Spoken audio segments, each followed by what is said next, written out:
중심이 되어가지고 하나가 되는 거지.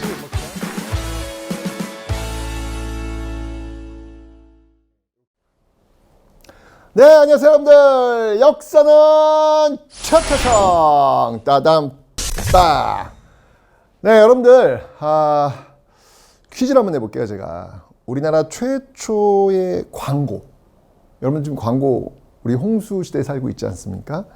그럼 그 최초의 우리나라 광고는 뭘까요? 우리나라 최초의 광고 문구가 이렇게 나와요. 덕상 세창 양행 땡땡 이렇게 나오거든요. 덕상은 뭐냐면요, 덕국, 떡국이 아니라 덕국이에요. 덕국. 덕국은 당시에 독일을 얘기합니다. 독일 세창양행이라는 곳에서 광고를 냈다라는 거거든요. 근데 그때는요, 그 땡땡에 광고라는 단어를 쓰지 않았어요. 광고라는 단어 대신 이걸 썼습니다. 이게 뭘까요? 바로 덕상 세창양행 고백이었습니다. 좀 이렇게 스윗하지 않습니까, 여러분들? 네. 이 광고가 처음 실린 신문은요, 한성주보라는 신문이었거든요. 최초의 어떤 상업 광고가 이제 게재가 된 건데, 어쩌면 저는 광고라는 단어 대신에 이 고백이라는 단어 쓴 게 너무 좀 이렇게 보기 예쁘지 않나요, 여러분들? 네. 뭔가 이제 고백은 뭐예요, 고백은 뭔가 진정성과 진심이 담겨 있는 그런 단어잖아요. 그죠? 그러니까 독일 그 세창양행에서 자신들이 팔고 있는 제품들이 얼마나 좋은지 좀 설명 좀 제대로 하겠습니다 라는 의미로 그걸 실린 거잖아요. 그런 거 보면서 그래, 옛날 사람들은 광고를 고백이라고 했는데 지금도 그 광고 속에는 그 고백하는 마음, 그 진실된 마음, 진정성, 이런 것들이 좀 담겨 있는 광고였으면 좋겠다라는 생각을 다시 한번 해보게 됩니다. 네. 자, 여러분들, 지금부터 그 민족 문화 수호 운동 그 파트 들어갑니다.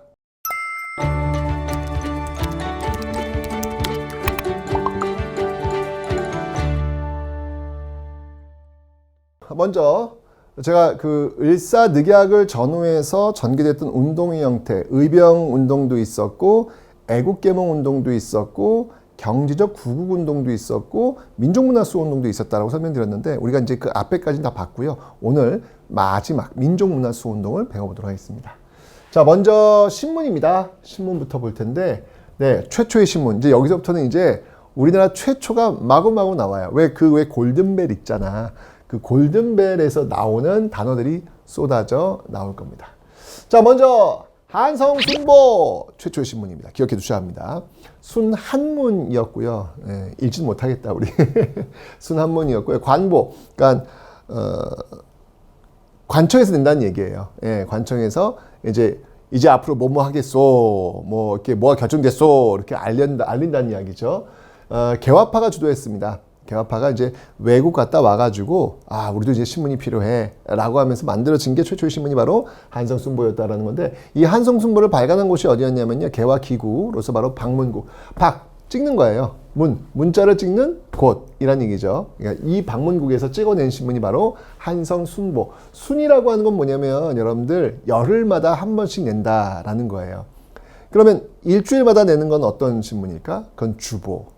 그럼 매일 내는 신문은 일보. 네, 순보, 주보, 일보 이렇게 나오는 겁니다. 순보니까 열흘마다 한 번씩 내는 신문이다라는 건데, 이게 지금 개화파가 주도를 했는데 개화파가 큰 정변을 일으켰단 말이죠. 그게 뭐였죠? 갑신정변. 자, 그들이 주도했던 개화 정책들이 어떻게 되겠습니까? 일시적으로 스탑되겠죠. 한성순보도 이 갑신정변을 거치면서 문을 닫게 돼요. 자, 그러다가 다시 발간을 하게 되는데 그게 바로 한성주보다. 이거 이제 열흘에서 이제 일주일로 바뀌었네요. 그죠? 바로 이 한성주보의 최초의 상업 고백이 게재가 되었다. 덕상 세창양행 고백, 이게 이제 한성주보에서 나오게 되는 겁니다.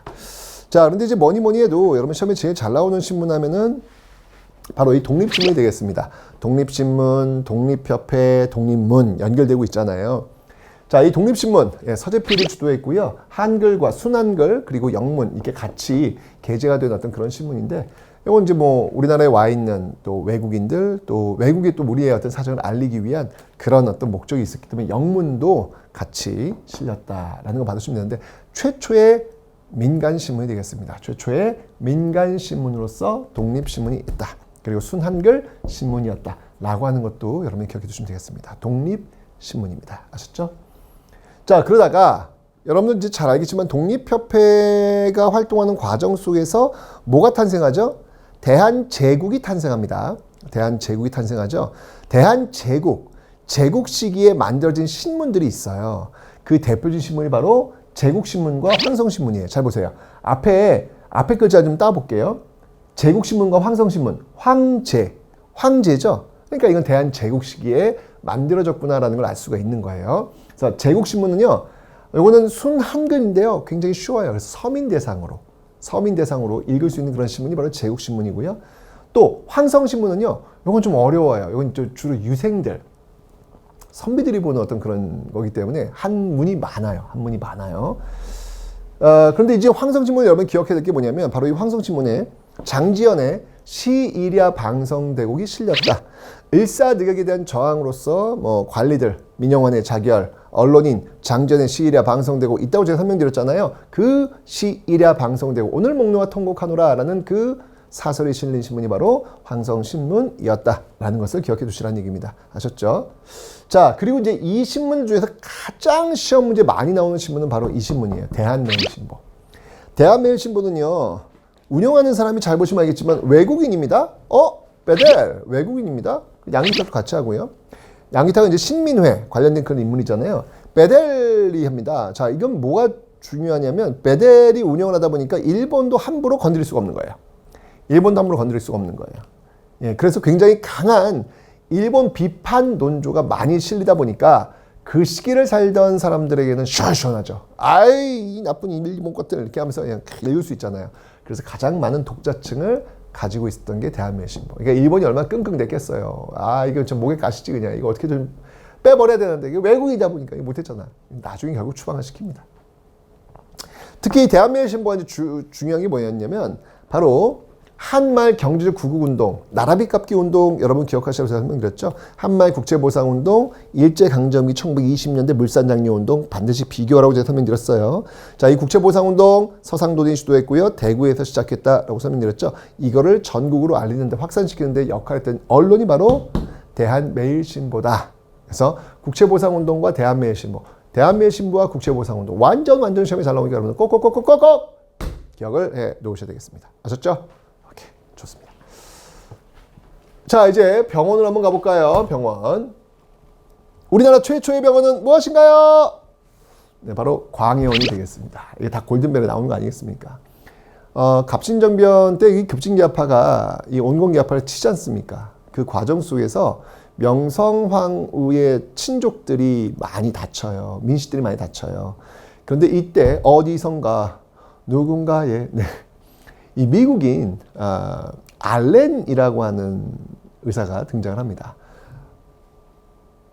최초의 외과 수술을 우리나라에서는 외과 수술이 없잖아요. 그죠? 침 맞고 한약재 쓰잖아요. 근데 외과 수술을 통해서 기적처럼 명성황후의 친족을 살려냅니다. 와, 이러니까 명성황후가 너무 감사했던 거죠. 너의 소원이 무엇이냐? 제 소원은 바로 병원을 가는 것입니다. 그럼 너 병원 하나 줄게. 그래서 만든 게 바로 광해원이에요. 넓을 광자, 은혜를 넓게 베푸는 그런 병원이다라는 의미가 되겠죠. 나중에 이제 이름을 바로 바꿔요. 제중원. 네, 여러 어떤 중생들한테 구제를 해주는 그런 제중원으로 이름을 바꾸고 있더라. 근데 이게 과연 최초의 병원의 역사를 계속해서 잇고 있는 대학교는 지금 어느 병원일까요? 네, 서울대병원? 연대세브란스병원? 네. 지금 두 학교가 다 광해원은 바로 우리의 시작이다 라고 얘기를 해요.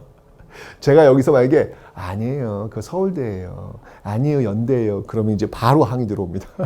거의 의대 교수님들 동원해 가지고요, 막 논문 써 가지고 막 광해원이 바로 우리 서울대 역사입니다, 연대 역사입니다, 막 난립니다. 어쨌든 그런 어떤 배경이 있는 곳이 바로 이 광해원이다라는 거 기억해 두시면 되겠습니다. 제 얘기 궁금하시다고요? 저는 광해원은 바로 네. 의견은 있지만, 네. 여러분들 좀 더 제가 더 역사를 가르쳐야 되기 때문에 제가 굳이 서울대랑 연대랑 뭐 제가 그 학교 출신도 아닌데 제가 뭐 굳이 그들과 싸울 이유가 뭐가 있겠습니까? 그들이 알아서 하면 되는 거 아니겠습니까? 네.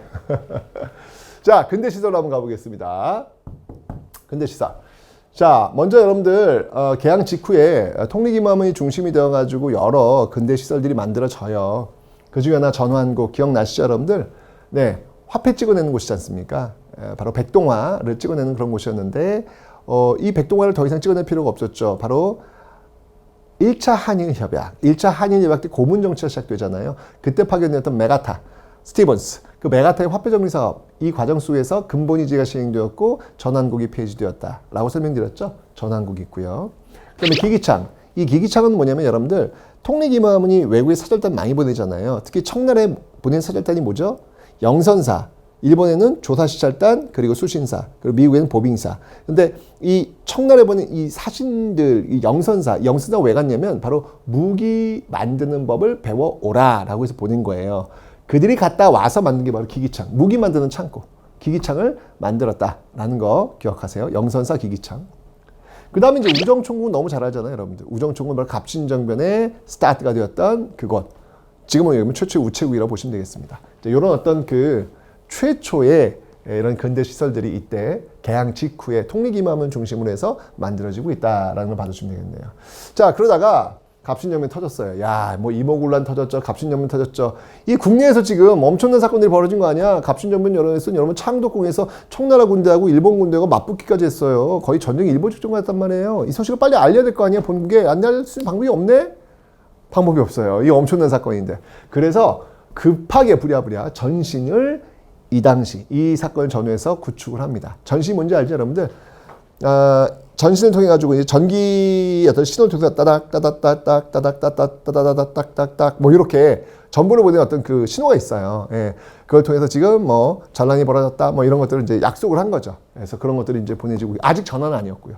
이게 80년대 전화는 아니었고요. 그리고 이 80년대에 드디어 와우 이 조명 화려한 조명이 나를 감싸네의 역사가 시작된 거 바로 이때입니다. 경복궁에 처음으로 전등이 들어와요. 80년대. 여러분들 이 전등 어디 회사 전등인지 아세요? 놀랍게도 에디슨 회사입니다. 에디슨이 이 당시 조금 좀 앞쪽에서 전등을 상용화시키잖아요. 그죠? 그게 어떻게 또 이 대한제국에 아주 그냥 빠르게 원래 이때 에디슨이 직접 오려고 그랬어요. 직접 오려고 했는데 너무 바빠가지고 대신 다른 회사 책임자가 왔죠. 근데 그 회사 책임자가 풍토병 때문에 우리나라 죽어요. 야, 에디슨 왔으면 에디슨 우리나라 죽을 뻔했어.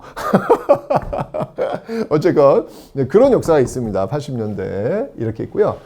그 다음에 이제 드디어 90년대 가서 아무래도 80년대 전신 따닥따닥 전했다면 이제 좀 더 기술이 발전한 거죠. 그래서 90년대 오면 이제 전화가 오는데 여러분 이 당시에 이게 전화를 걸 때는 다 예의를 갖춰야 합니다. 지금처럼 누가 가지고 야 나야 어우 당시 이제 황제한테 전화 걸 때는요 딱 의관을 정지하고 옷을 다 입고 폐하 이렇게 얘기를 해야 됩니다, 여러분들. 네, 절도 하고요. 아주 보이진 않지만 절도 하고요. 아주 제대로 격식을 갖추고 전화를 해야 됩니다. 뭐 지금이야 뭐 그럴 필요는 없겠지만 그래도 보이지 않는 사람과 이야기하는 거니까 좀 예의를 좀 갖추는 것도 필요하지 않을까라는 생각이 드네요. 하긴 뭐 요즘 뭐 영상 통화 시대니까 또 그냥 보일 때 나름대로 어떤 예의들은 좀 갖췄으면 좋겠다라는 생각을 합니다.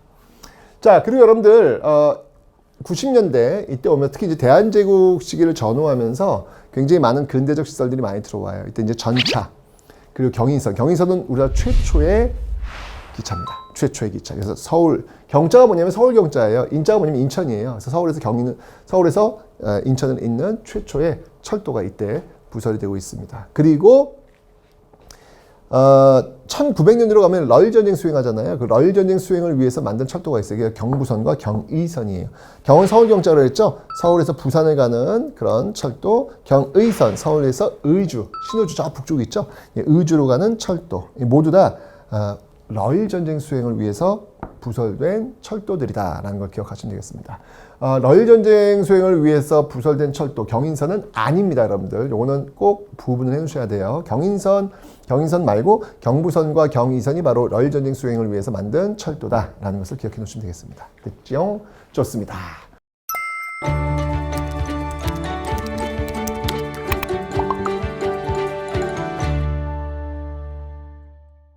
학교 한번 보겠습니다. 학교. 자, 이것도 이제 시험이 많이 나와요. 우리나라 최초의 근대적 학교는 원산학사가 되겠습니다. 원산학사 83년도인데요. 원산학사, 근데 원산이 왜 원산이냐면 여러분들 개항장이 어디가 열렸죠? 부산.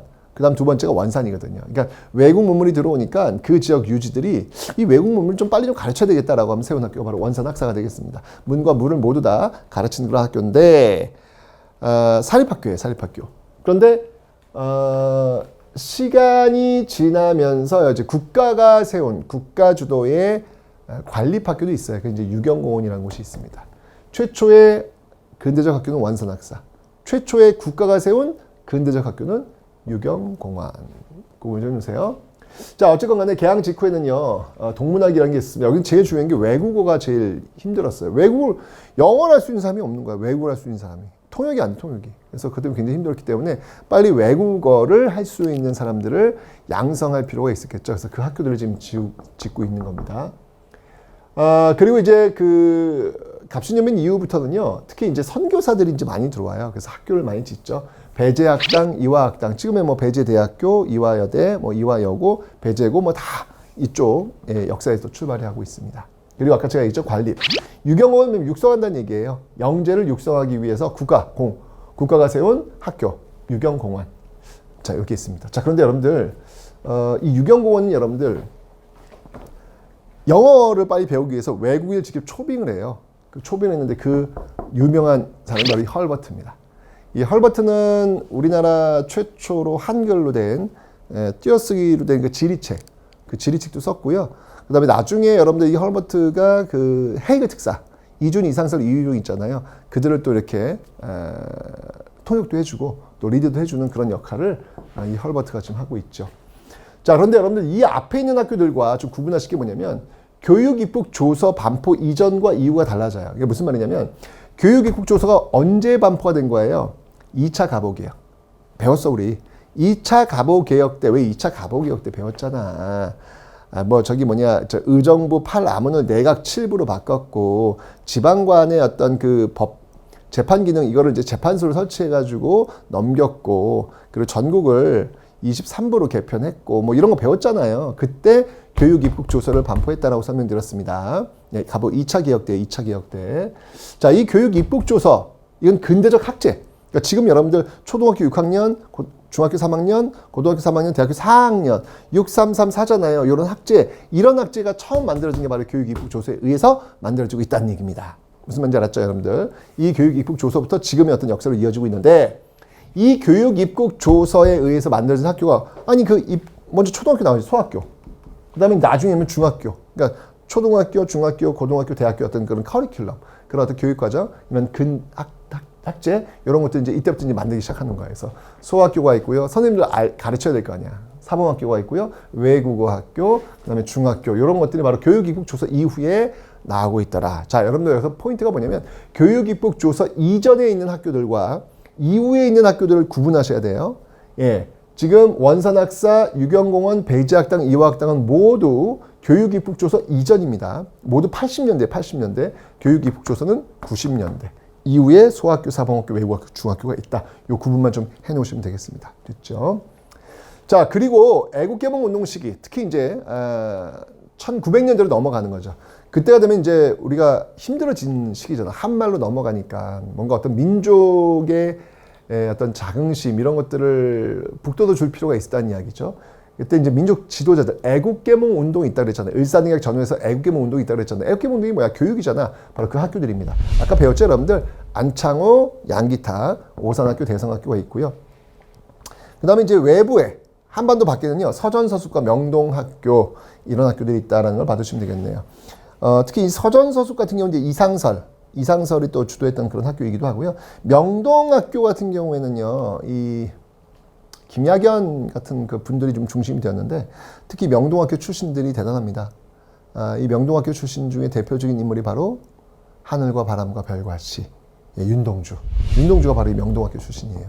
명동의 뜻이 뭐냐면 여러분들 밝힌다는 거예요. 동쪽을 밝히기 위해서 세워진 학교. 동쪽이 어디예요? 이제 식민지로 지금 떨어지고 있는 우리나라 아니겠습니까? 그 나라의 빛을 다시 쪼이기 위해서 만들어진 학교라는 명동학교고, 진짜 그 학교 명대로 또 유명한 사람들이 뭐 사실은 이 윤동주뿐만이 아닙니다. 그 1920년대 정말 심금을 울렸던 영화 아리랑, 그 아리랑 감독도 역시 또 이 명동학교 출신입니다. 어쨌건 이런 것들 여러분 좀 기억해 주시면 되겠네요. 자, 이제 여러분들 본격적인 애국개몽 운동을 한번 배워보도록 하겠습니다. 애국개몽 운동, 을사늑약, 을사늑약을 전후해서 나오고 있는 어떤 그런 모습들인데, 애국개몽 운동의 핵심은 이거겠죠. 우리의 어떤 정신을 잃지 말자. 정신 차리자는 거예요. 정신 똑바로 차리자는 거예요. 그렇지 않으면 이거 다 우리 식민지로 넘어간다. 뭐 그런 것들을 좀 강조하기 위해서 활동을 했겠죠. 자, 문학부터 보겠습니다. 문학, 신소설, 은세계, 은세계, 원각사에서 공연도 했습니다. 원각사에서 공연. 그다음에 금수회의록.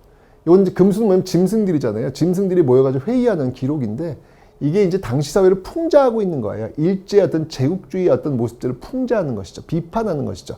그래서 이 금수회의록은 한때 금지, 읽으면 안 되는 금서가 되기도 했습니다. 그 다음에 추남선의 신채시, 해에게서 소년에게, 뭔가 어떤 세상을 뒤흔들 것 같은 그 소년의 탄생을 보여주는 추남선의 해에게서 소년에게도 기억하시면 되고요. 그러니까 뭔가 어떤 그 시대가 지금 너무 암울하고 어려우니까 새로운 어떤 세대에게 희망을 거는 그런 모습들이 지금 나타나고 있는 것이죠. 그다음에 국어, 국문연구소, 지석영, 주시경. 주시경 선생, 여러분들 세종대왕한테 한글을 만들어 주셔서 감사합니다 라고 물어보면 세종대왕은 뭐라고 대답할 것 같아요? 세종대왕은 이렇게 대답할 거예요. 한글? 한글이 무엇이냐? 세종대왕은 한글이란 단어를 모르세요. 왜냐면 세종대왕은 훈민정음을 창제하신 거지 한글이란 단어를 쓰지 않았어요. 한글이란 단어를 쓴 게 바로 주시경입니다. 주시경. 왜냐면 이 당시만 해도 국어는 훈민정음 한글이었잖아요. 그죠? 그런데 이제 일제강점기로 넘어가니까 국어가 뭐가 되는 거예요? 국어가 일본어가 되는 거예요. 그럼 우리 한글이 어떻게 되는 거야? 국어의 지위를 잃어버리게 되는 건 뭐라고 불러야 되는 거야, 우리는? 그래서 이름이 필요했던 거예요. 국어의 지위를 잃게 되니까 이름이 필요했던 거예요. 그래서 그 이름을 한글이라고 짓게 된 겁니다. 주시경. 자, 그리고 역사 속에서는요, 지금 나라가 위험해. 그러니까 그 역사 속 위인들, 그 모습을 통해 가지고 우리가 기억을 해야 되겠죠. 위인전, 뭐 이순신전, 을지문덕전, 각국의 흥망사, 베트남이 왜 망했는지, 월남이 왜 망했는지, 뭐 그런 것들이 지금 적혀 있는 내용들. 그 다음에 독사신론, 이건 신채호선이 있었는데요. 신채호의 독사신론, 이건 이제 민족주의사, 우리 민족의 어떤 위대함, 이런 것들을 다 글로 쓴 그런 독사신론. 하여튼 역사를 통해서 우리 민족이 위대하다. 국어를 통해서 우리 글을 기억하자. 뭐 이런 내용들이 나올 수밖에 없죠. 지금 나라가 지금 망하고 있는 상황이니까. 그죠? 그런 내용들이 있다라는 걸 받으시면 되겠습니다. 그리고 이제 천도교, 각 종교들도 활동을 하는데요. 천도교는 뭐냐면 동학농민 운동 아시죠, 여러분들? 그 동학이 이름을 바꿔요. 손병희에 의해서 이름을 바꿔요. 천도교. 이 천도교 기관지가 만세보입니다. 천도교 기관지가 만세보. 그 다음에 여러분 기억할 게 대종교입니다. 대종교는 뭘 믿냐면 단군을 믿는 거예요. 단군을 믿는 겁니다. 나철에 의해서 만들어졌는데요. 대종교는 단군. 이 대종교도들이 일제강점기 때 항일운동을 많이 하게 됩니다. 왜 단군이겠어요? 아니, 지금 나라가 망하고 있으니까. 우리 민족의 시원, 우리 민족의 출발, 우리 민족의 스타트. 단군을 기억해야 되기 때문에 단군을 강조한 겁니다. 네. 그 다음에 유교에서도 박은식은 나중에 또 역사학자로서 활동도 하죠. 자, 그래서 이렇게 한 말, 어떻게든 우리가 역사와 국어를 통해서 우리의 정체성을 잃지 않으려는 노력. 이게 바로 애국개몽 운동기, 을사늑약을 전후해서 나타나고 있는 모습들이었다. 이게 바로 민족문화수호운동의 핵심이었다라고 하는 것을 여러분들 기억하시면 되겠습니다. 됐죠? 네, 이제 여기까지 이제 됐고, 이제 다음 시간부터는 또 가슴이 아프네요. 일제강점기로 넘어갑니다. 네, 일제강점기 넘어가는데요. 또 어떤 모습으로 전개가 될지 한번 그 시간 저와 함께 떠나가 보시죠.